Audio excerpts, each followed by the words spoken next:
नमस्कार बच्चों, आइए बच्चों आज हम इस वीडियो के माध्यम से एड ग्रेड अभ्यास पुस्तिका कक्षा 5 विषय हिंदी इसके अंतर्गत हम देखेंगे पाठ 9 रम्मो और कल्लो। देखिए बच्चों, इस पाठ में दिए गए सभी प्रश्नों के आंसर हम किस प्रकार से अपनी हिंदी की पाठ्यपुस्तकों से पूर्ण कर सकते हैं, आइए आज हम इस वीडियो के माध्यम से जानेंगे।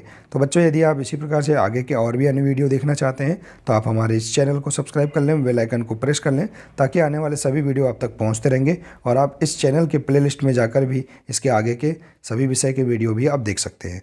तो पहला प्रश्न है, देखिए इसके अंतर्गत देखिए बच्चों, इन प्रश्नों के आंसर केवल हम अपनी हिंदी की पाठ्यपुस्तक के अनुसार ही हम आंसर पूर्ण करेंगे। तो देखिए पहला प्रश्न है, रम्मो और कल्लो की पढ़ाई का जिम्मा किसने लिया?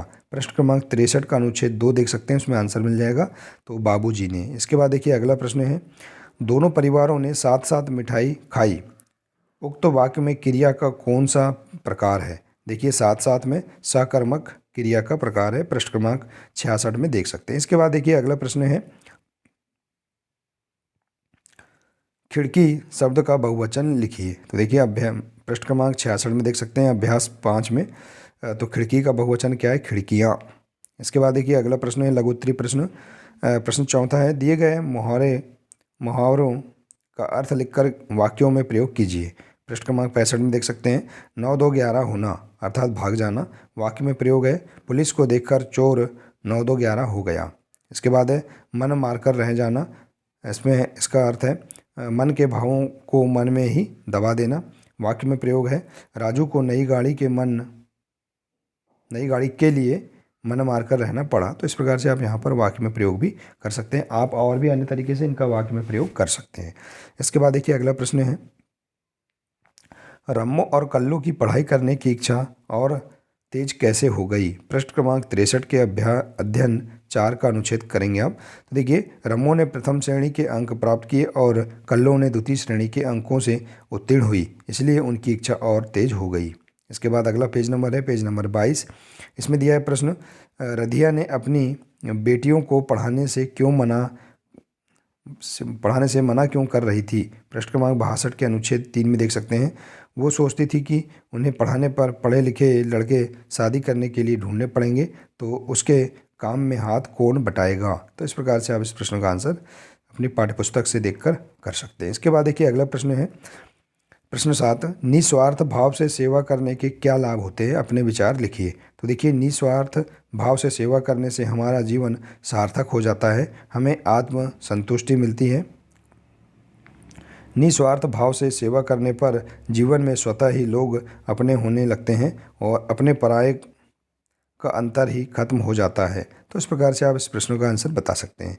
इसके बाद देखिए बच्चों अगला प्रश्न है, पेज नंबर देखिए, इसमें दिया है 23 में मूल्यांकन 7। इसके अंतर्गत प्रश्न दिए गए हैं। देखिए, यदि रम्मो और कल्लो आपकी कक्षा में होती तो आप उनके साथ कैसा व्यवहार करते? तो इस प्रश्न का आंसर देख सकते हैं, स्वतंत्र अभिव्यक्ति के आधार पर मैत्रीपूर्ण व्यवहार कर सकते हैं। इसके बाद देखिए अगला प्रश्न है, दिए गए वाक्यों के प्रकारों का एक एक उदाहरण लिखिए। जैसे आज्ञावाचक वाक्य का उदाहरण देंगे, तुम इधर आओ। इसके बाद है विस्मयादि बोधक वाक्य, अरे यह क्या है। इच्छावाचक वाक्य, भगवान तुम्हें खुश रखे। और प्रश्नवाचक वाक्य, तुम कहाँ जा रहे हो। और भी देखिए बच्चों आप इस प्रकार से और भी अन्य वाक्य आज्ञावाचक, विस्मयादि बोधक वाक्य, इच्छावाचक और प्रश्नवाचक वाक्य के बना सकते हैं। ठीक है। इसके बाद देखिए अगला प्रश्न है, दीर्घ उत्तरीय प्रश्न है। प्रश्न 3, आपके अनुसार पढ़ना लिखना क्यों जरूरी है?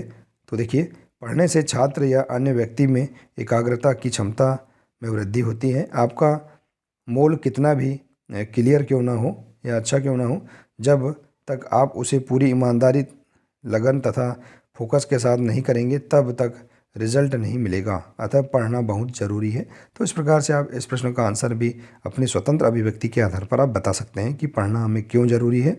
तो ठीक है बच्चों, देखिए इस प्रकार से हम यहाँ पर इस पाठ के अंतर्गत दिए गए सभी 10 प्रश्नों के आंसर हम इस प्रकार से अपनी हिंदी की पाठ्यपुस्तकों से खोज कर और अपनी स्वतंत्र अभिव्यक्ति के आधार पर हम इस प्रकार से लिख सकते हैं। तो बच्चों, आशा है कि आपको इस पाठ के अंतर्गत दिए गए सभी 10 प्रश्नों के आंसर आपको समझ में आ गए होंगे।